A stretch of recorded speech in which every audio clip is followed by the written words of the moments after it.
I'm too much trouble, the little girl whispered in the middle of the Chicago snowstorm. He didn't walk away, and one promise rewrote both of their lives. If stories of healing and second chances speak to your heart, please consider subscribing and staying with us until the very last chapter of this journey. The storm had rolled in from Lake Michigan like a beast with teeth. Snow lashed at glass towers and smothered the noise of the city until Chicago felt like a graveyard of white and wind. On North Wabash Avenue, streetlights flickered under the weight of ice, and State Street's neon signs blurred behind veils of swirling flakes. It was the first blizzard of December, and it had already claimed the sidewalks. Adam Whitaker leaned into the wind, his scarf pulled high across his jaw. At 36, he was one of the most recognizable faces in Chicago's tech world, the kind of CEO who graced magazine covers with phrases like visionary and disruptor. But tonight he looked like any other man fighting against a storm. His phone buzzed in his coat pocket, something about a board member demanding clarification on a pending merger, but he didn't bother pulling it out. Not now. That was when he saw it. At the corner of Wabash and State, half buried in snowdrift, a wheelchair tilted awkwardly against the curb. A small figure sat inside, a girl no more than 6. Her coat was too thin for the night, its zipper broken. Snow crusted in her brown hair. In her lap she held a torn unicorn plush, its seams splitting open like old wounds. She wasn't crying, not even moving, only shivering so violently the chair itself rattled. Adam's pulse surged. He cut across the intersection, boots sinking into slush. The girl's lips were pale, the kind of blue you only saw in emergency charts on hypothermia. When he knelt beside her, she flinched as if expecting a blow. "Hey," he said softly, crouching to her level. "You're okay. You're safe now." Her eyes, gray, wide, glassy with cold, barely focused on him. Then, in a voice so faint it was almost stolen by the wind, she whispered, "I'm too much trouble." Adam felt something inside him fracture. Those words didn't belong to a child. They belonged to someone who had been taught she was less than a burden, a problem to discard. He pulled off his gloves, ignoring the burn of cold air, and placed his hands gently over hers. "You're not trouble," he said firmly. "You're a kid, and I'm not leaving you here." The storm whipped around them, but he was already pulling his phone free, dialing 3 numbers every Chicagoan knew by heart. 911, came the operator's voice. "What is your emergency?" "This is Adam Whitaker," he said, voice tight. "I've found a child, female, maybe 6 years old, wheelchair-bound, severe hypothermia risk. Location, corner of North Wabash and State. Request immediate EMS and CPD support." Dispatch confirmed, sending units from Northwestern Memorial's EMS base.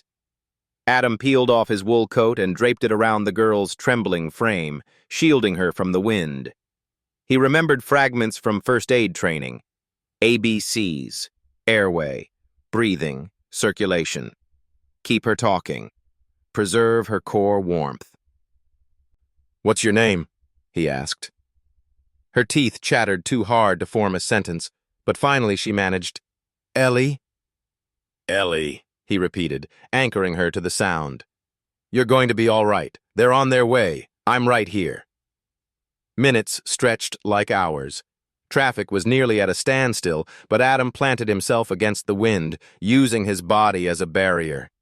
He rubbed warmth into Ellie's hands, watched the shallow rise and fall of her chest, noted the sluggishness in her responses, stage 1, sliding into stage 2 hypothermia.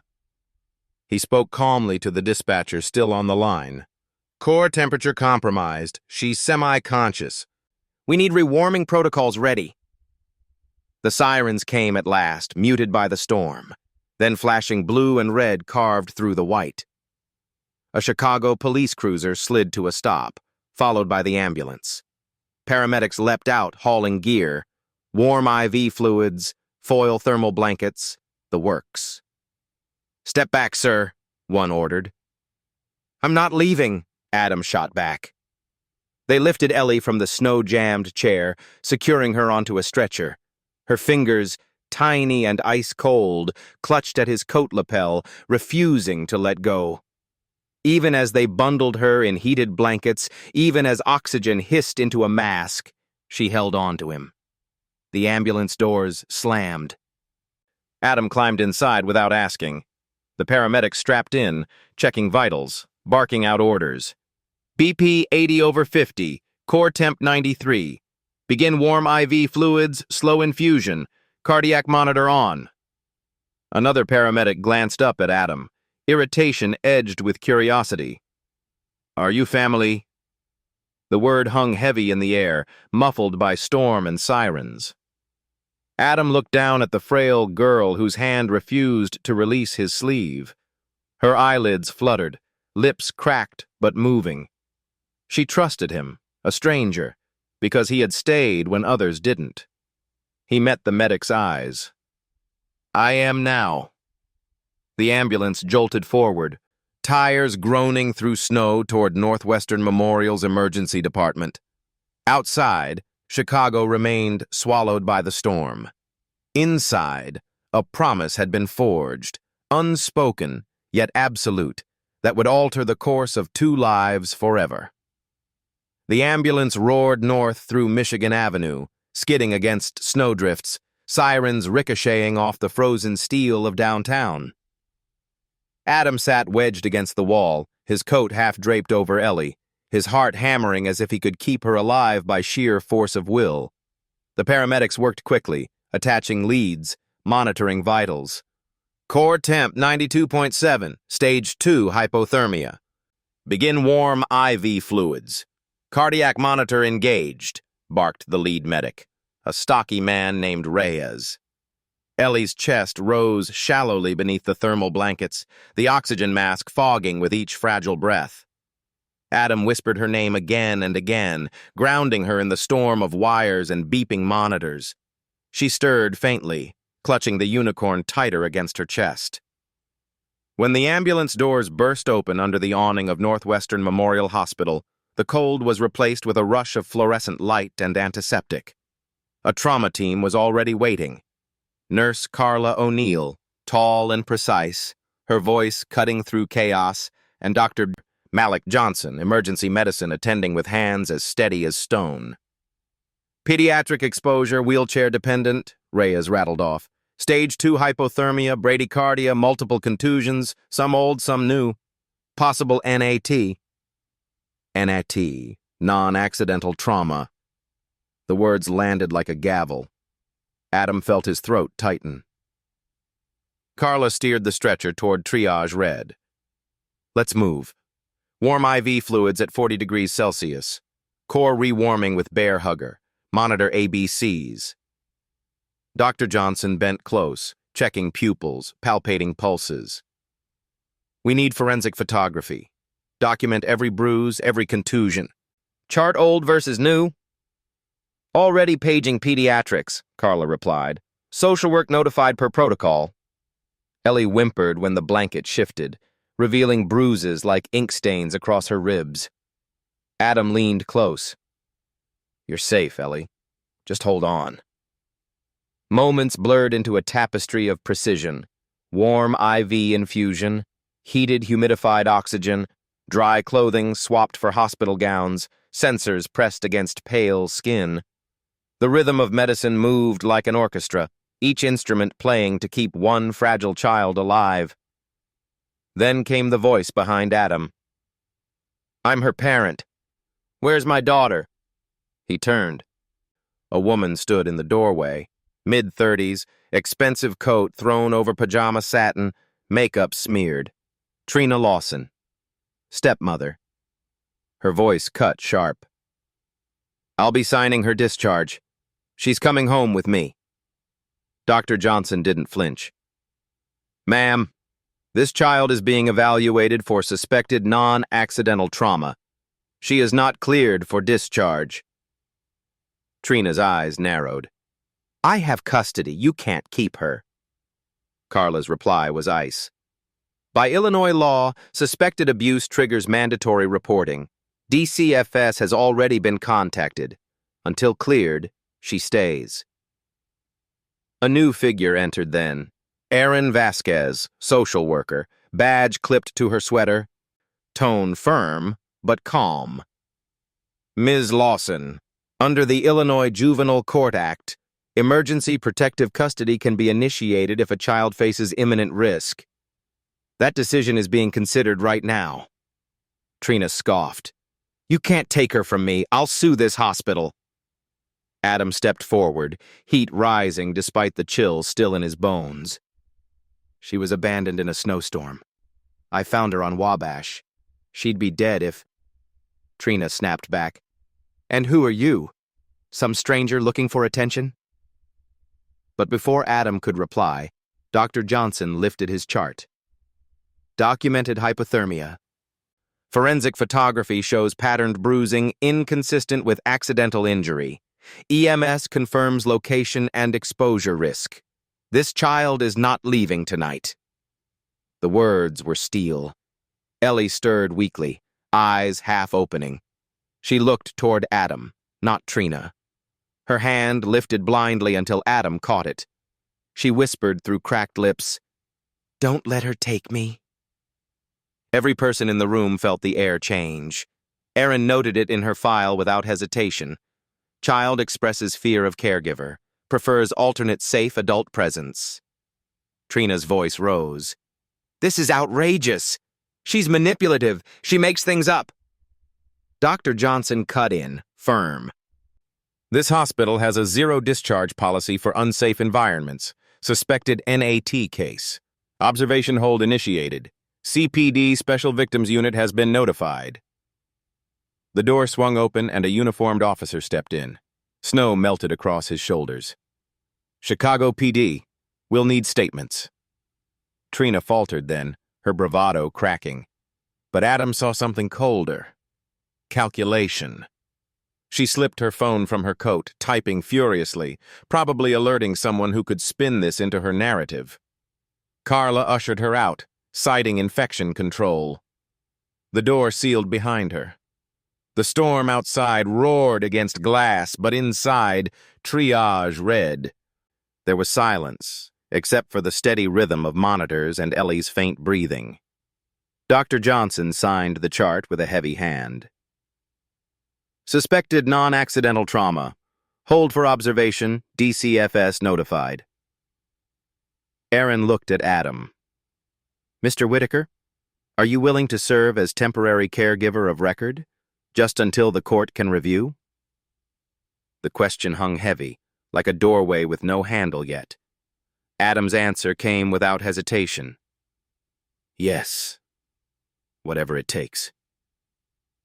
And in that moment he realized he had stepped into something larger than himself, a battle fought not in boardrooms, but in hallways of fluorescent light, with clipboards and case files as weapons, and the fragile trust of a child as the prize.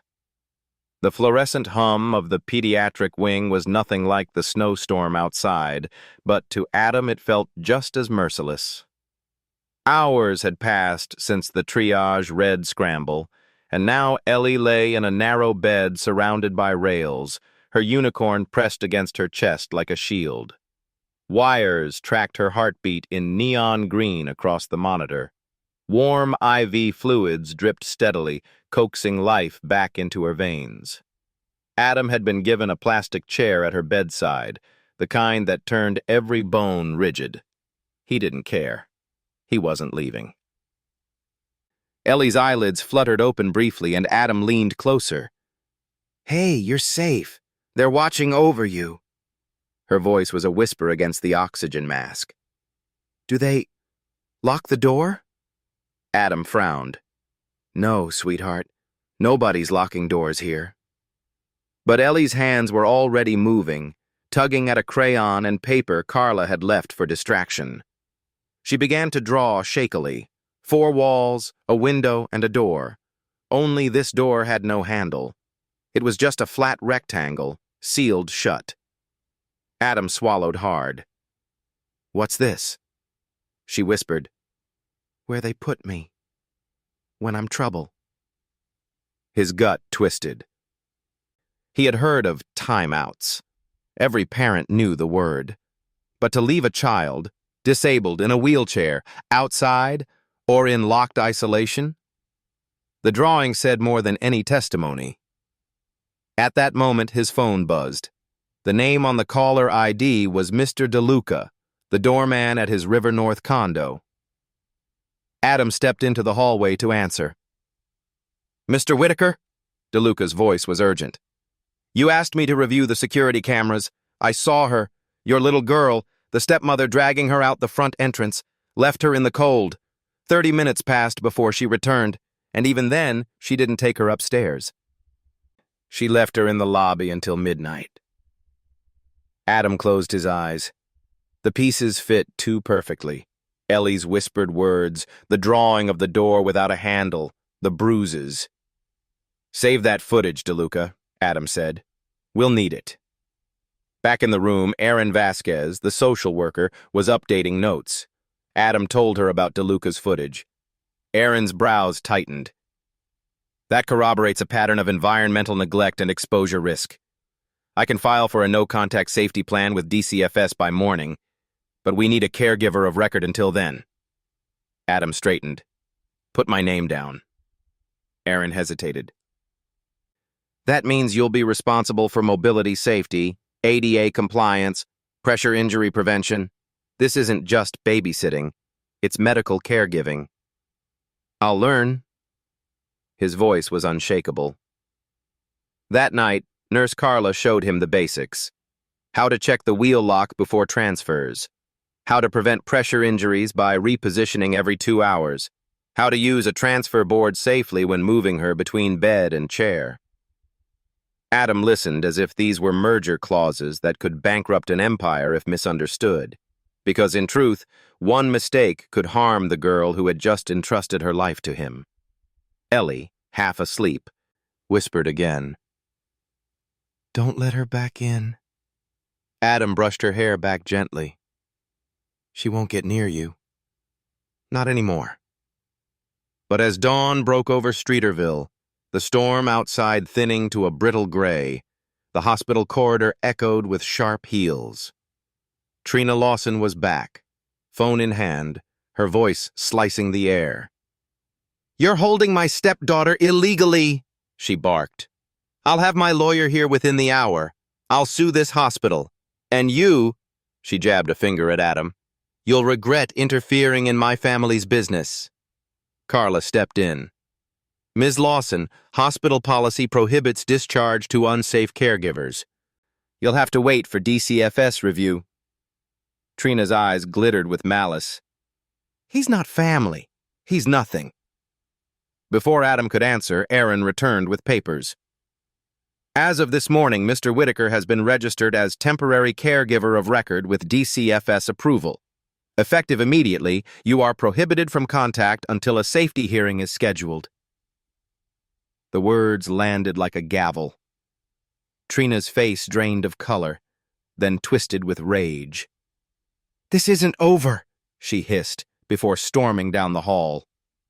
Silence settled, broken only by Ellie's breathing. She stirred, her eyes opening to find Adam still there. He smiled softly. "Guess what? I'm officially your safe person now." For the first time since Wabash, she allowed herself the smallest smile. Then she pushed the drawing toward him, the door with no handle. Adam studied it. In that sketch was everything. The fear of abandonment, the isolation of being voiceless. But he also knew. Doors could be remade. Handles could be installed. Safety could be taught. Later that day, CPD Detective Ortega arrived. He'd reviewed preliminary files. "We've got Lawson's prior citation for child endangerment. Case unresolved. Combine that with your doorman's footage and the bruises. This isn't going away." Adam nodded grimly. He wasn't looking for vengeance, but he would not let Ellie return to that door without a handle. That night, when visiting hours ended, Adam stood by Ellie's bed as she drifted into sleep. Snow fell faintly beyond the window, no longer a blizzard but still relentless. He whispered a promise only she could hear. "We'll build you a new door. One you can open. One no one can close on you again." The snow had thinned by morning, but Chicago still bore the bruises of the storm. Plowed heaps along curbs, icicles dangling from steel beams, the lakefront glittering with frost. From the courtroom inside the Richard J. Daley Center, Judge Naomi Feldman's voice carried the cold weight of law. "This child, Ellie Brooks, is hereby placed under emergency protective custody pursuant to Article 6 of the Illinois Juvenile Court Act. She will be transferred to a licensed shelter facility until a preliminary safety hearing can be scheduled." Adam sat motionless, his fists tight against his knees. He had expected this.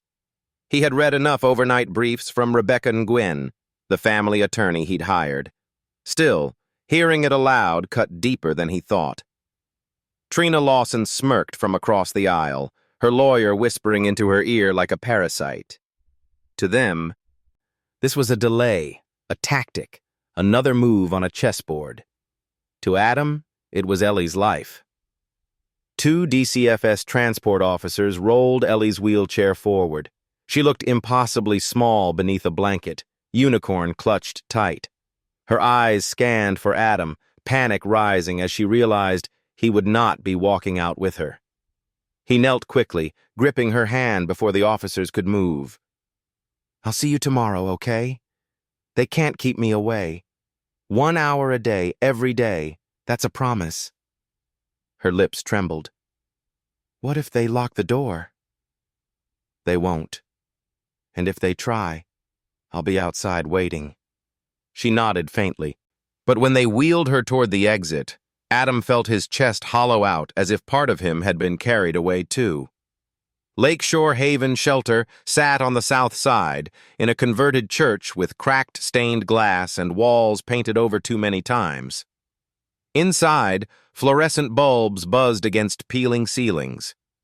The facility was underfunded, like most emergency placements.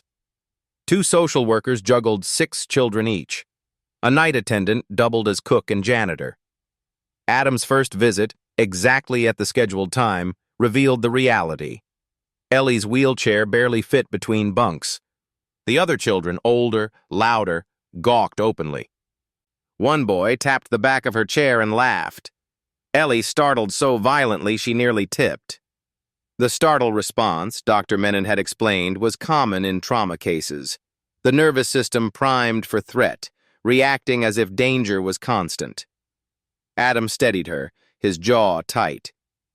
"Easy, Ellie. You're safe. Nobody touches your chair without asking. Got it?" he barked at the boy, his CEO authority cutting through the room. The boy slunk back, muttering. For one precious hour, Adam sat with Ellie in a quiet corner, away from fluorescent chaos. She barely spoke, just traced lines on paper. When the attendant called time, she slipped something into his hand before they wheeled her back. It was a plain envelope, sealed with tape. Adam's chest tightened. Later, in his car overlooking the frozen lake, he tore it open. Inside were 3 things: a photograph, bruises visible along Ellie's ribs, snapped on a cheap disposable camera, a torn scrap of notebook paper with shaky letters, "Please help me." A second drawing of the door with no handle, this time shaded black, as if no light could pass through. Adam pressed the paper flat against the dashboard, his breath fogging the windshield. This wasn't just trauma speaking. This was evidence. Ellie documenting her own abuse the way any terrified yet brilliant child might. He dialed Rebecca Nguyen. "I need to file an emergency motion for temporary guardianship," Adam said. His voice was steady, steel wrapped in grief. "We have photographic evidence now. Direct statements from the child. Witness corroboration. File it tonight." Rebecca exhaled. "That will escalate everything, Adam. Trina will fight back with every resource." "Let her," he replied. I'm not leaving Ellie in that place one day longer than I have to.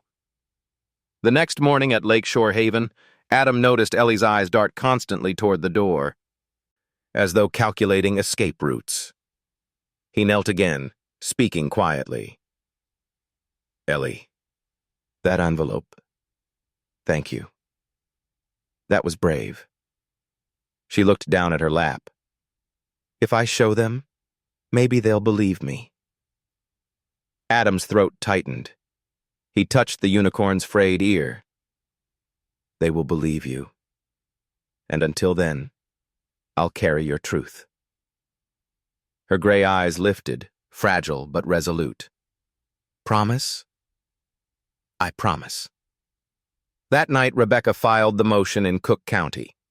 Attached, the photograph, Ellie's note, testimony from Mr. DeLuca, medical reports from Northwestern Memorial, and Adam's sworn affidavit.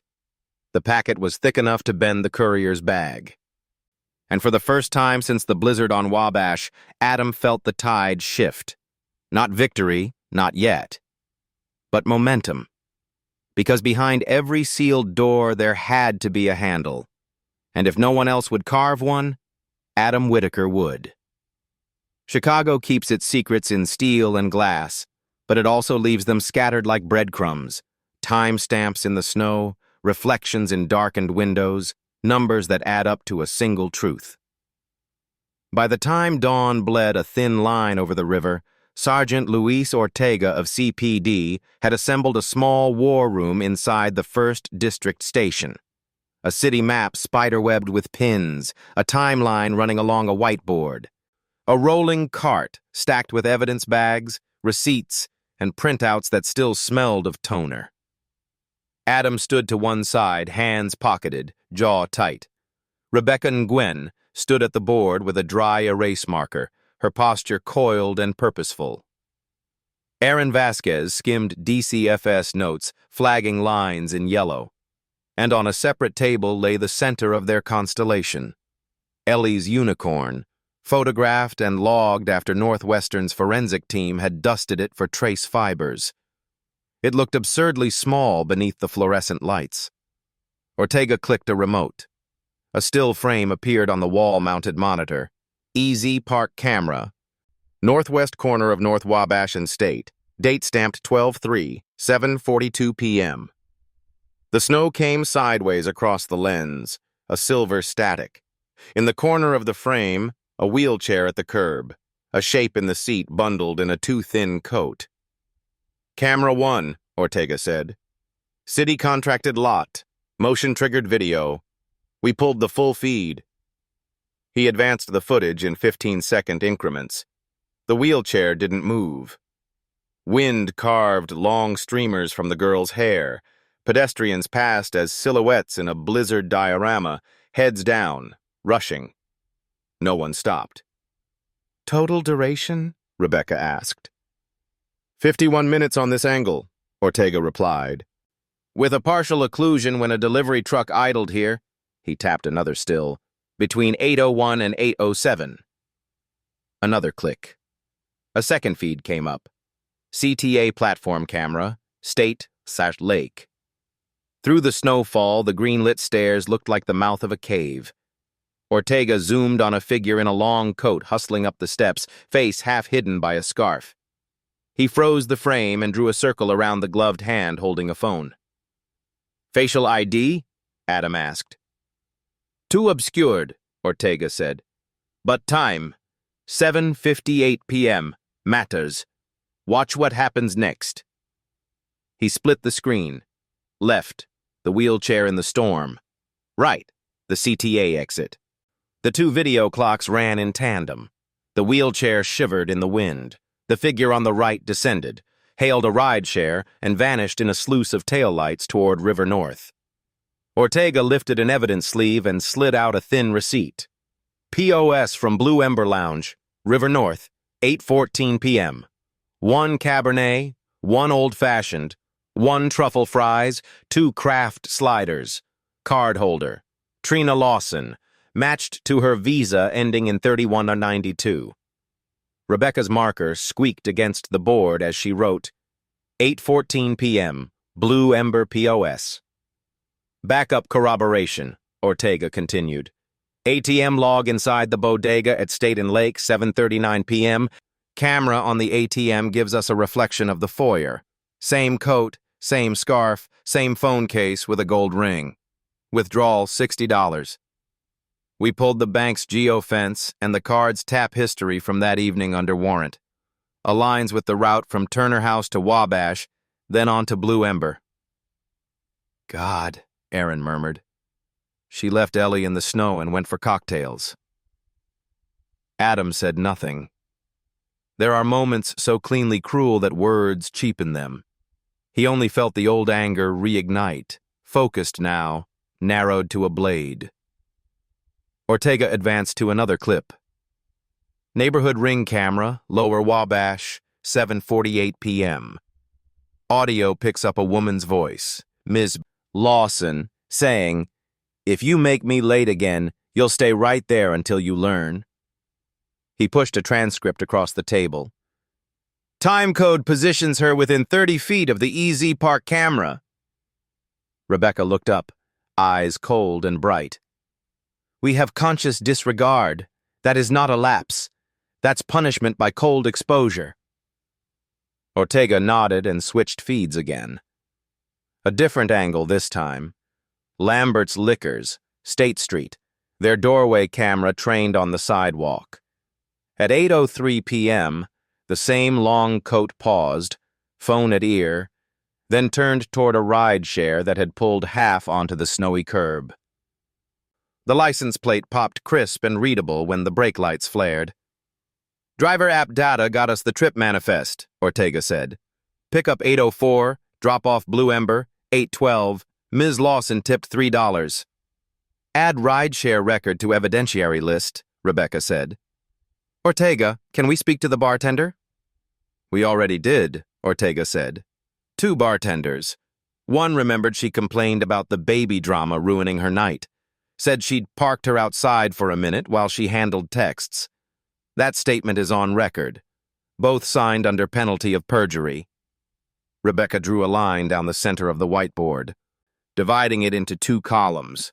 On the left, Ellie, exposure timeline. On the right, Trina, activity timeline. She began to fill them, voice steady. 7:39, ATM withdrawal, State and Lake. 7:42, wheelchair appears on EZ Park feed. 7:48, ring camera. You'll stay right there until you learn. 8:01 to 8:07, delivery truck blocks view. Wheelchair still in same position pre- and post-occlusion. 8:04, rideshare pickup, State Street curb. 8:12, drop at Blue Ember. 8:14, POS transaction posts. 8:33, feels right for when Adam finds Ellie? She glanced to him. 8:31, Adam said. I called 911 at 8:32, dispatcher confirmed. KD record will show. I have the KD printout, Ortega said, sliding a fresh page over. EMS dispatch 8:33, arrival 8:39. Good, Rebecca said. Now stack medical over the exposure. Stage wine 2 hypothermia, bradycardia, forensic photography of patterned bruising. Add Mr. DeLuca's lobby footage. She left Ellie in the lobby another time. She capped the marker. We're filing 2 motions today. 1. Order of protection. 2. Ex parte temporary custody transferring physical care to Mr. Whitaker pending hearing. Aaron looked up. We can also add a no-contact safety plan extension through DCFS given this pattern. Do it, Rebecca said. We go broad and we go fast. The door opened and a woman in a heavy parka stepped in, a scarf cupped around her neck like armor. Mrs. Alvarez, Ortega introduced, lives across from Turner House. Gave a statement. She saw Ellie left outside as time out before, twice in November. Mrs. Alvarez wrung the scarf ends. I know I should have called someone, but in our block, people mind their business. The last time I brought out a blanket. Ms. Lawson took it and said I was interfering. She threw it back at me later. Thank you for coming, Aaron said gently. Your courage helps keep Ellie safe now. When Mrs. Alvarez left, Adam exhaled slowly, palms pressed to the edge of the table. The room smelled of paper and snowmelt and the faint copper of rage. Rebecca gathered the packet: medical records, forensic photos, witness statements, CCTV stills, transaction logs, rideshare manifests, bank geofence, lobby footage, DCFS notes. She slid it into a thick blue folder and printed a crisp label: Brooks, Ellie, Emergency Relief. Judge Feldman rotates emergency call this week, she said, checking her watch. If we get this filed by 3:00 p.m., Chambers can review before close. Ortega, I'll need your affidavit for the video chain of custody. You'll have it, Ortega said, and I'll put a hold on Ms. Lawson's passport if she tries to leave the state. We can justify flight risk with pending felony child endangerment. They moved like a practiced team toward the courthouse, winter air slapping their cheeks into bright focus. In the Daily Center lobby, Christmas wreaths hung with tired dignity, their lights flickering as if exhausted by December's demands. Rebecca pushed through security, evidence cart rattling, Adam a step behind. The elevator rose like a held breath. Inside Chambers 1906, Judge Naomi Feldman sat beneath a painting of Lake Michigan in summer light, a reminder the city could forgive winter if you gave it time. She read without looking up, lips pursed, turning pages with steady fingers. When she finally lifted her gaze, it held none of the blizzard's softness. Counsel, she said to Rebecca, you are moving for an ex parte order of protection and temporary custody. Yes, Your Honor, Rebecca said. On the grounds of immediacy of harm established by corroborated exposure timeline, medical endangerment, and a pattern of neglect supported by multiple independent sources. Feldman tapped the photo of the wheelchair in the storm. Is the child presently in DCFS shelter? Yes, Aaron said. Lakeshore Haven. The environment is stable but suboptimal for a child with mobility impairment and ongoing OTPT needs. Mr. Whitaker is prepared to provide ADA-compliant accommodations immediately. Feldman turned to Ortega. Sergeant, your chain is clean? Clean, Your Honor, Ortega said. Body cam confirms retrievals. Time codes are synchronized across systems. All third-party sources have provided sworn statements. The judge nodded once, then again, as if aligning internal scales. She picked up her pen. When she spoke, her voice had the heaviness of a verdict already written by facts. The petition for order of protection is granted. No contact between Ms. Lawson and minor child Ellie Brooks until further order. The petition for ex parte temporary physical custody to Mr. Adam Whitaker is granted, subject to continued DCFS supervision and compliance with all medical directives. The room exhaled. Adam hadn't realized he'd been holding his breath until the edges of his vision returned to color. Feldman capped the pen. Set this for emergency hearing tomorrow at 9:00 a.m. Counsel. Be prepared to argue best interest factors and present any additional medical progress notes. Rebecca inclined her head. Thank you, Your Honor. Outside Chambers, the hallway seemed brighter, as if the building had rotated a few degrees toward the lake. Rebecca squeezed Adam's arm once, professional, brief, electric with relief. Aaron was already on the phone with DCFS, arranging the transfer from Lakeshore Haven. Ortega peeled off toward the elevators, calling a detective to serve papers on Trina. Adam stepped toward the window at the end of the corridor. Far below, the city moved, slow, stubborn, alive, as plows carved new borders and pedestrians made new paths. Snow remembers where it fell, he thought. But the law remembers who left it there. Tomorrow would be a fight. But tonight, the door shifted in its frame, and somewhere on the south side, a little girl might sleep without listening for footsteps. The revolving doors of the Richard J. Daley Center spun endlessly that morning, a carousel of coats and briefcases carrying the weight of winter into the marble atrium. Adam paused at the threshold, Ellie's unicorn tucked under his arm like contraband, his tie slightly crooked, as if he'd wrestled with it in the cab. This was no boardroom. This was a crucible. The emergency hearing courtroom was on the 15th floor, but the hallway outside already hummed with tension. Trina Lawson stood at one end, hair sleek, pearls glinting against a navy suit that screamed curated respectability. At her elbow, attorney Mark Heller, a family litigator known for exploiting loopholes, thumbed his phone like a gambler stacking chips. "Remember," Rebecca whispered as she adjusted her files, "today is about the best interest factors. The judge will weigh safety, continuity, medical needs, and the child's expressed preference. We have the evidence. Trust the process." Adam nodded, but his chest felt caged. He had built companies worth billions, negotiated with hedge funds that devoured weaker men. None of it mattered here. This was about a girl with gray eyes who had whispered, "I'm too much trouble," and then clung to him as if his presence alone rewrote the rules of survival. Courtroom 1503 was austere. Oak benches, flags on each side of the bench, and Judge Feldman presiding with a gravity that made the room itself seem straighter. She scanned the docket, then lifted her gaze. "Case of Brooks, Ellie.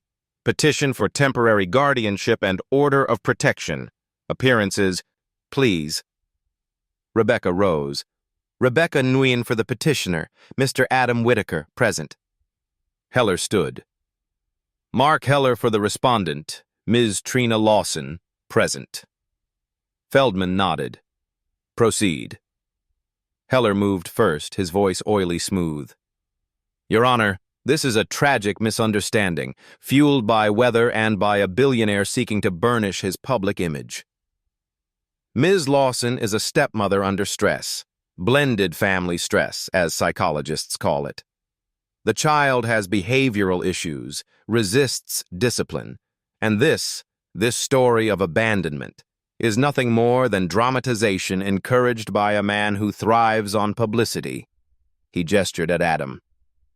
"This is a white knight stunt. He collects companies and now, apparently, disabled children. The court should not allow opportunism to masquerade as guardianship." Adam's fists clenched under the table, but Rebecca's hand touched his sleeve in warning. "Wait." Rebecca rose with the precision of a surgeon. "Your Honor, let the record reflect. This child was found on North Wabash Avenue during a blizzard in stage 2 hypothermia. She was treated at Northwestern Memorial, where Dr. Malik Johnson documented contusions inconsistent with accidental injury. Mandatory reporting triggered DCFS involvement. This is not a stunt. This is survival." She called her first witness, Dr. Johnson. The physician's testimony was clinical, unshakable. Multiple bruises at different stages of healing, exposure consistent with prolonged time in sub-zero temperatures, hypothermia requiring active rewarming. Medical conclusion, high suspicion of non-accidental trauma.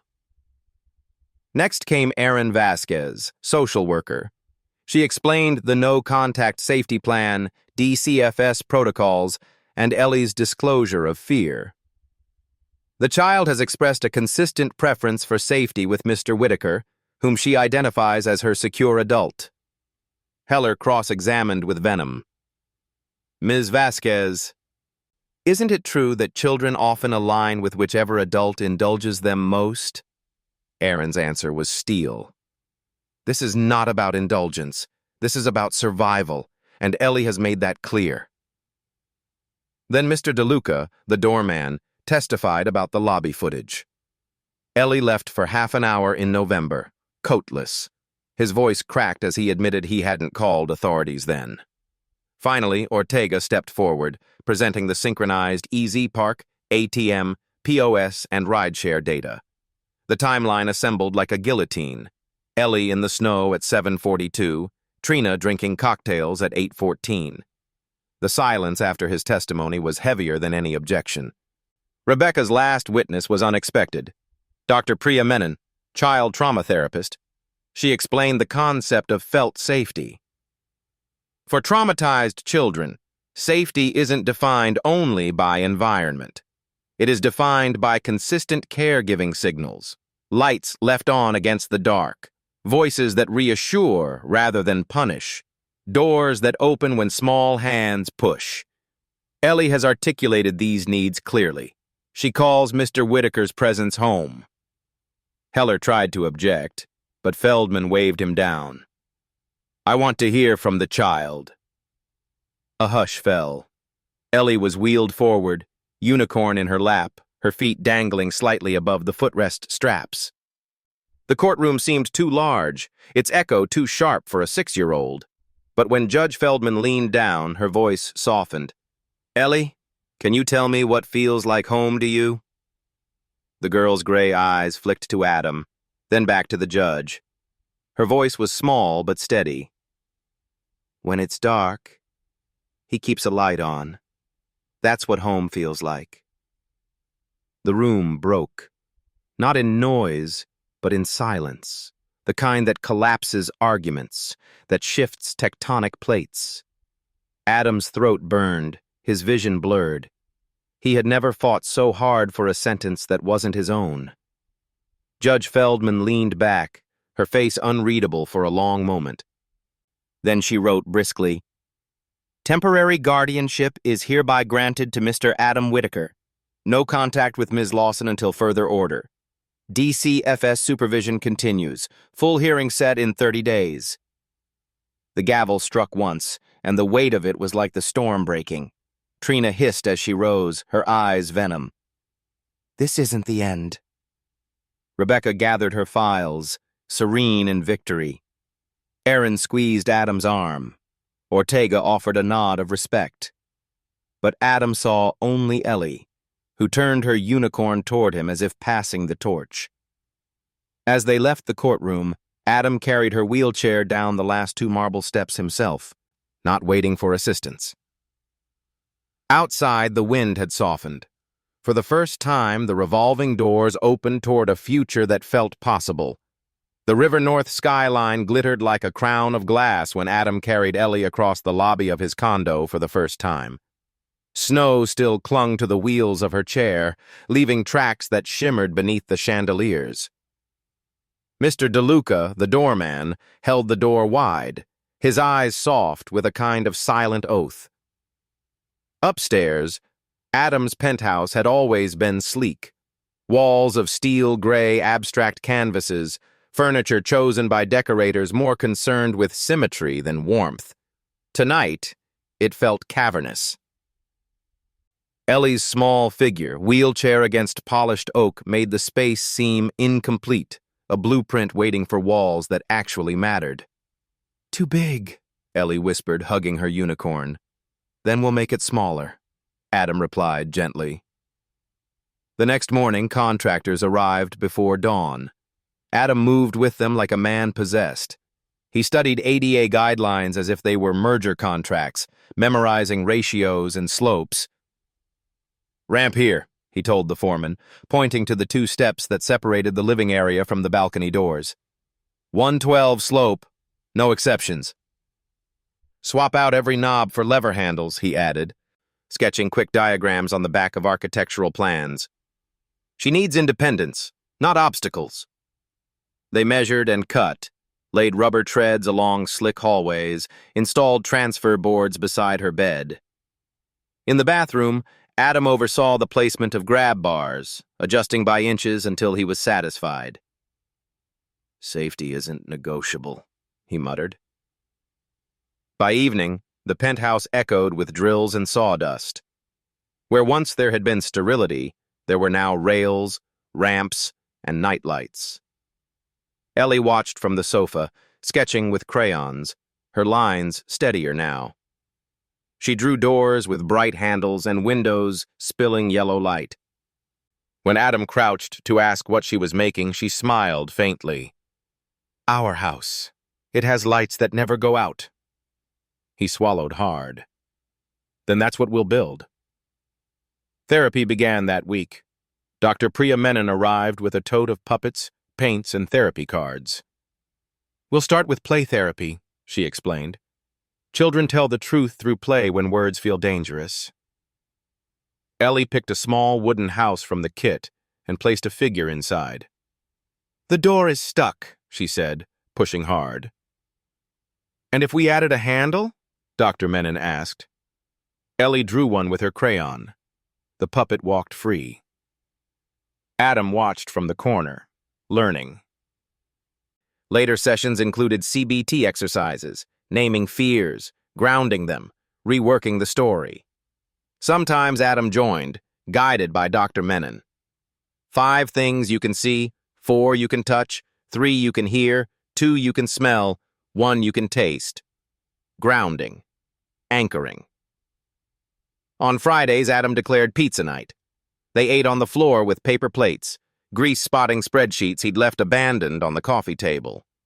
Saturdays, they wheeled to the Harold Washington Library, Ellie's eyes brightening at the children's section.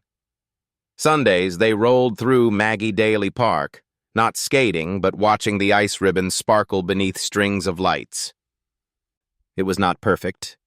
Ellie startled at loud noises, sometimes bolted her chair against walls when shadows stretched too long. But slowly, she began to laugh. Soft at first, then spilling over like water freed from ice. One Tuesday morning, Adam woke to his phone vibrating with urgency. Rebecca's voice was clipped. Adam, brace yourself. Trina's hired a PR firm. Check the Tribune. He opened the digital edition. There it was, a headline crafted like a knife. Billionaire CEO collects disabled child, PR stunt or guardianship.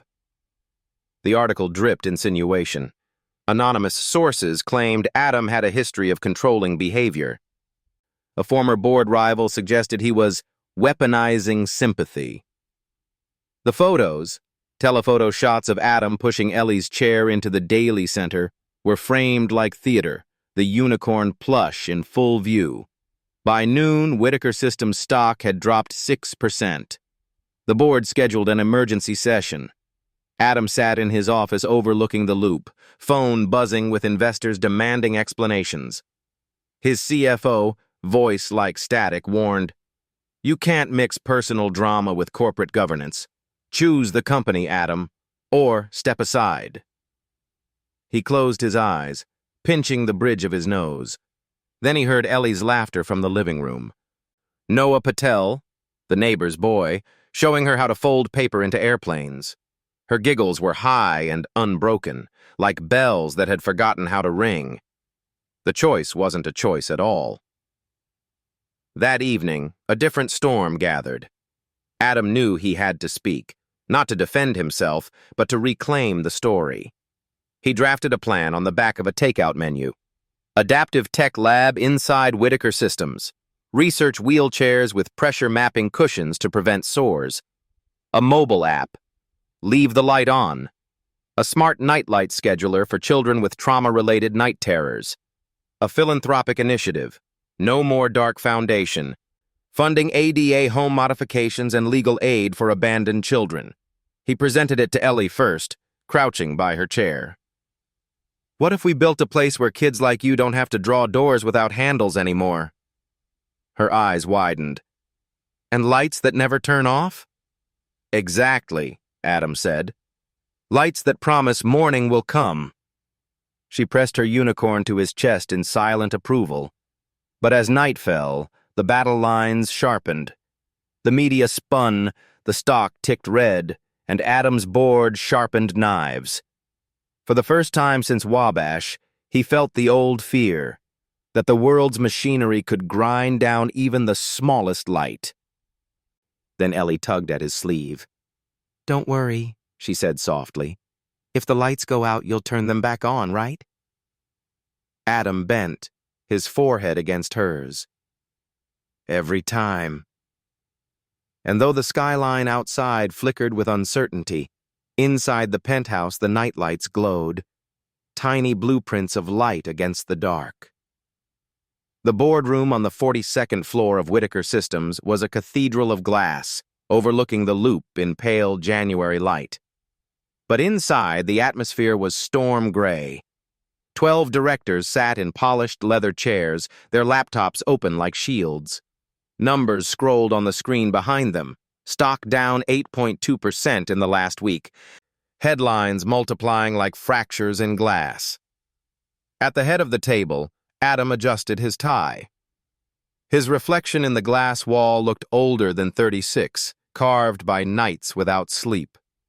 The unicorn Ellie had drawn for him, scribbled in crayon on copy paper, was folded in his breast pocket like a secret vow.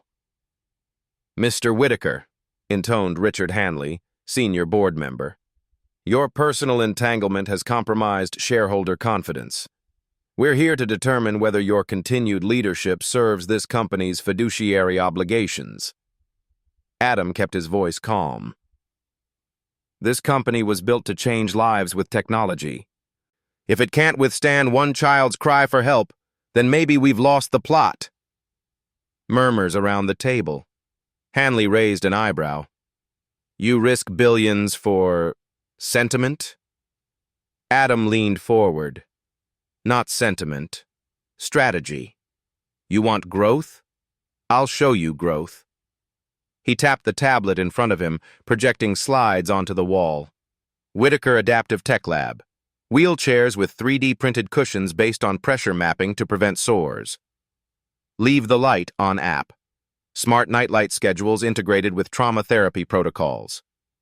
No More Dark Foundation, a corporate-funded initiative for ADA-compliant home modifications and legal aid for abandoned children. "This isn't charity," Adam continued. "It's market expansion.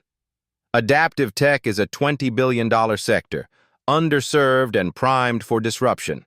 We can lead it.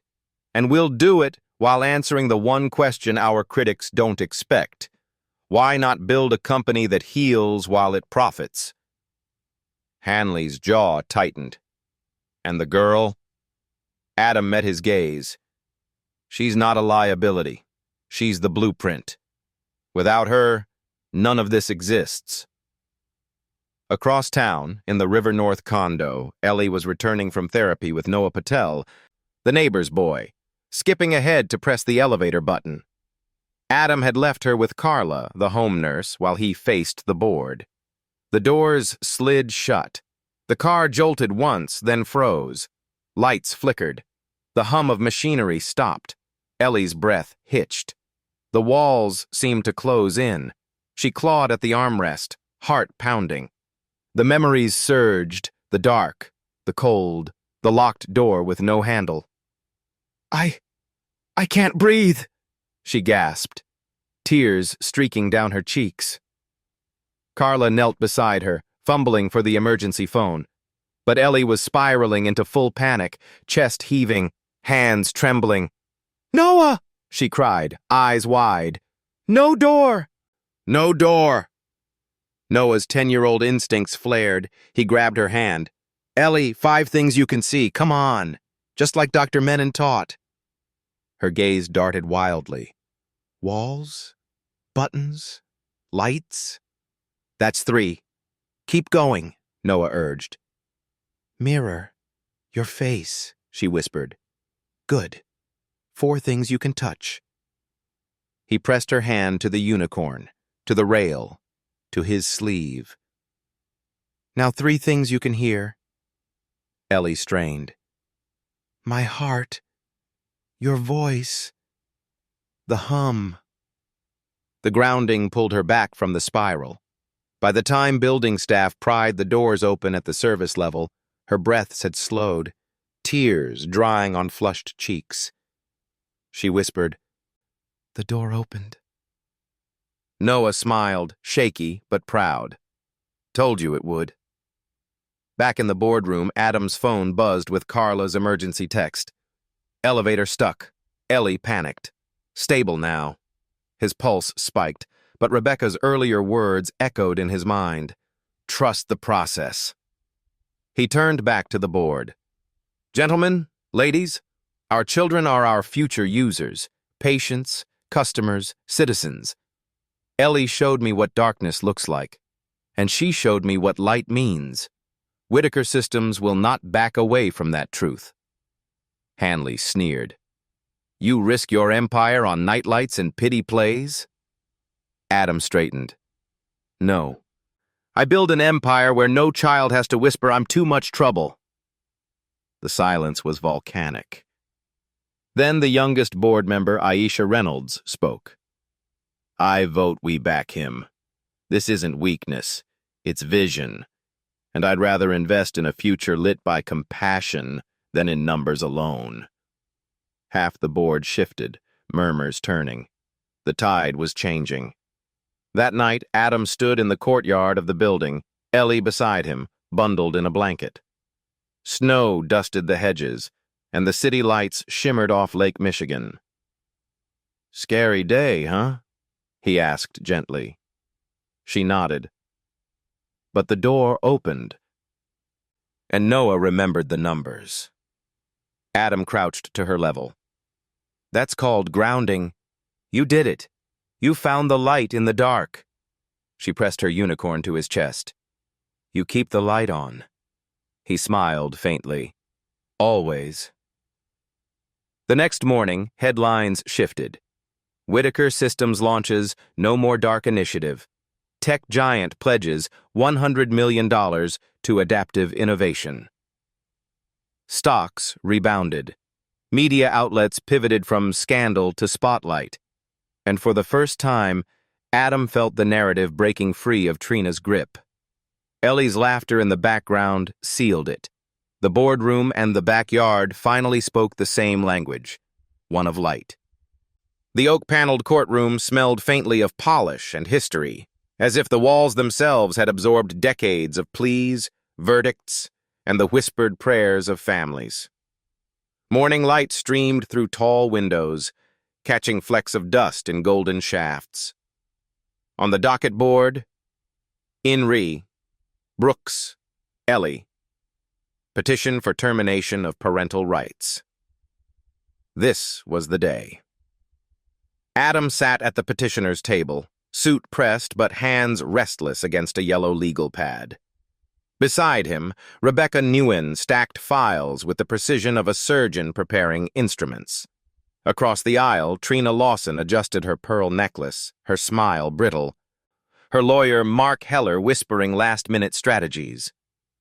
Judge Naomi Feldman entered, robe flowing, her presence commanding silence. Court is now in session. Rebecca rose. Your Honor, this is a petition to terminate the parental rights of Ms. Lawson on the grounds of chronic neglect, repeated endangerment, and failure to provide a safe environment. We further petition to grant permanent custody to Mr. Adam Whitaker. Heller countered smoothly.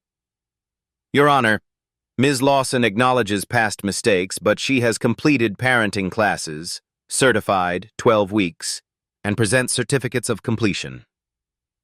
She seeks supervised visitation to rebuild a bond with her stepdaughter. Termination is the most extreme measure. It is irreversible. Judge Feldman leaned back, expression unreadable. Proceed with evidence. Rebecca called her first witness, Sergeant Luis Ortega. He placed a map on the evidence projector. This is geofence data from Ms. Lawson's cell phone the night of December 3rd. It places her at State and Lake at 7:39 p.m., River North at 8:12 p.m., and Blue Ember Lounge until after 10 o'clock p.m. Meanwhile, surveillance confirms Ellie was left outside at Wabash in sub-zero conditions during the same window. He flipped the page. Bartender affidavits. 2 bartenders recall Ms. Lawson laughing about parking the kid outside, both statements signed under penalty of perjury. Rebecca entered them as exhibits. Next came Dr. Malik Johnson, Northwestern ER. He testified to medical records. Stage 2, hypothermia, bradycardia, contusions inconsistent with accidental injury. Forensic photography shows patterned bruising over time. Then Dr. Priya Menon, child trauma therapist, presenting Ellie's progress. She exhibits reduced startle response, improved felt safety, and increased self-expression when placed under Mr. Whitaker's care. Night terrors have decreased significantly with consistent safety cues. She slid forward Ellie's drawings. Doors now sketched with bright handles, houses glowing with yellow windows. The evolution was plain. Rebecca called the school counselor from Ellie's transitional program. The woman's voice was warm, steady. Since moving into Mr. Whitaker's care, Ellie participates in group reading. She has begun initiating play, raising her hand in class. These are markers of profound emotional progress. Before, she rarely spoke at all. Finally, physical therapist and occupational therapist reports Ellie's wheelchair transfers improving, reduced skin breakdown thanks to pressure mapping cushions, strength gains documented in therapy logs. Each report was logged, time-stamped, notarized. The mountain of evidence grew until it loomed larger than Trina's certificates. Heller rose for cross-examination, waving the parenting certificates. Your Honor, isn't the purpose of family law to reunite? Ms. Lawson has demonstrated willingness to reform. These are structured programs, state-certified. Shouldn't we honor a parent's right to redemption? Rebecca stood swiftly. Redemption cannot erase a pattern of immediacy of harm. Parenting classes are theoretical. What matters is action. Ms. Lawson's actions placed Ellie in life-threatening danger repeatedly. The best interest factors demand permanence, not temporary gestures. The words rang across the chamber. Then Judge Feldman did what few expected. She turned to Ellie, seated near Aaron Vasquez with her unicorn in her lap. The room held its breath. Ellie, the judge asked gently, what do you want the court to know today? The girl's hands trembled, but she looked up, her voice fragile but unwavering. When I was with her, I thought the dark would never end. With him, she turned her gaze to Adam. There's always a light. Please, don't send me back to the dark. The courtroom went utterly still. Even the court reporter paused, then forced her hands to keep typing. Trina hissed under her breath, She's just a child. But Feldman's gavel cracked once. Enough. After recess, the judge returned with a written order. Her voice was measured, deliberate. The court finds clear and convincing evidence of neglect and endangerment. The respondent's completion of parenting classes is insufficient to rebut the established pattern of harm. Considering the best interest of the child, including safety, continuity of care, medical and emotional progress, and expressed preference, the court orders as follows. The parental rights of Ms. Trina Lawson are terminated. Full legal and physical custody of minor child Ellie Brooks is granted to petitioner Mr. Adam Whitaker. A final adoption hearing will be scheduled after the required post-placement supervision. The gavel struck, final and irrevocable. Trina stood, her face pale beneath courtroom lights. You'll regret this, she spat, before stalking out with Heller trailing behind. Her heels clicked like fading gunshots down the corridor. Reporters crowded the hall, cameras flashing. Microphones thrust toward Adam, demanding comment. He bent instead toward Ellie, lowering himself to her wheelchair. We're going home, he whispered. And for the first time, she smiled without fear, as if the word home had finally found its definition. The morning sky over Chicago carried the soft blush of spring, as though the city itself knew today was different. Outside the Cook County Juvenile Court, families streamed in with balloons, stuffed animals, and paper signs. It was Adoption Day, the rare docket where tears were welcome, where the sound of children's laughter mixed with gavels and legal decrees. Adam arrived in a dark suit, but his pocket square was folded from crayon-streaked paper. a drawing Ellie had made of a house with every light shining. Beside him, Ellie rode in her chair, Unicorn perched proudly in her lap. She wore a yellow dress dotted with tiny sunflowers, chosen carefully with Dr. Menon, because today is about light, Ellie had said. Reporters hovered near the entrance, but Adam kept his gaze fixed on Ellie. The world could have its headlines. This was hers. The courtroom was smaller than the ones at Daly Center, intimate, with chairs arranged close and sunlight pouring through high windows. Judge Feldman presided again, but today her expression softened. On her bench lay a ceremonial gavel, polished and ready. "Good morning," she said. "We are here to finalize the adoption of minor child Ellie Brooks, to be known henceforth as Ellie Whitaker." Rebecca stood. "Your Honor, all statutory requirements have been met. DCFS post-placement reports confirm exceptional progress, medical, emotional, educational. The petitioner, Mr. Whitaker, has complied with all ADA accommodations and therapy schedules." The DCFS caseworker confirmed with a nod. "Ellie's felt safety is secure. She calls Mr. Whitaker her father in every sense." Judge Feldman leaned forward. "Ellie, would you like to say anything?" The girl's hands trembled, but she held up her unicorn as though deputizing it to speak. "I want to keep the light on, forever." The judge smiled gently. "Then let's make it official." She invited Ellie to the bench. Adam wheeled her forward, his heart thundering. Feldman placed the small wooden gavel in Ellie's hand. "Go on," she encouraged. Ellie tapped it once, the sound clear and sure. "By the authority of this court," Feldman declared, "the adoption is finalized. Congratulations, Mr. Whitaker and Miss Whitaker. You are father and daughter." Applause filled the courtroom. Adam bent low, pressing his forehead to Ellie's. For the first time, the word father felt less like a title and more like a truth carved into his bones. Later that afternoon, Adam kept his promise.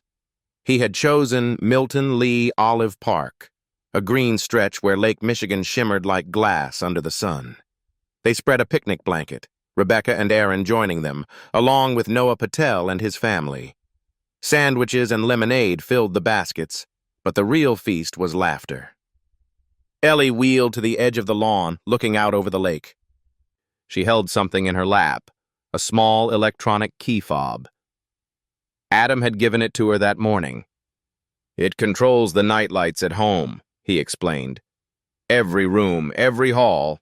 You decide when they turn on." Her eyes widened. "So, I control the light now?" "That's right," Adam said. "No more dark unless you choose it." She pressed the button.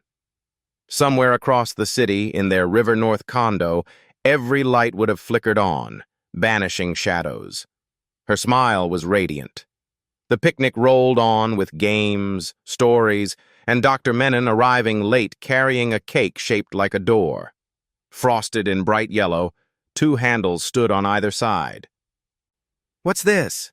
Ellie asked. "It's your new door," Dr. Menon said softly. "One handle for you, one for the next child who needs you to open it." Ellie beamed, then carefully cut the cake with a child-safe knife, her small hands steady. The first slice she offered to Adam. He took it with tears in his eyes.